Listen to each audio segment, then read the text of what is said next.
And they were the most gorgeous senior women who, in their retirement, were looking for something to do that would service the community, and especially to look after women and children.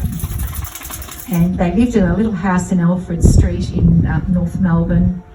And of course, they made their way to the flats there. They encountered in those flats gradually lots of instances of domestic violence. They had women coming to them saying, you know, we're in trouble. And so they took them in at Alfred Street, which was just, I think, a 2-bedroom house from my memory. And also, what about the street? Will they know something's happening here? It's got to be, private, and no one knows, and all of this. So we were waiting, and eventually we got a phone call. This young woman was coming. We thought, oh, okay. So we were waiting. We saw this taxi pull up, and this larger-than-life woman got out with this enormous teddy bear in the driveway here, and she yelled at the top of her voice, "Is this the safe house?"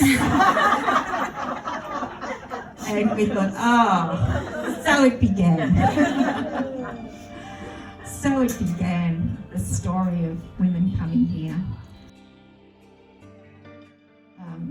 And we all knew we couldn't service the place 24/7, or as we did, with no volunteers. And that opened up, and we had amazing people, and I think there are some volunteers here today, like teachers who would come, here we are, after school, stay the night, go back to work the next day.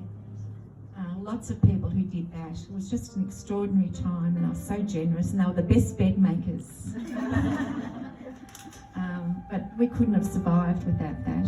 They were just people so generous, amazing.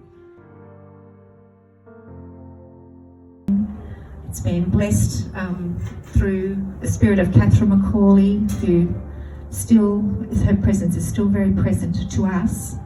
And there'll be new buildings here, and they will have a different feel, and they'll offer something different.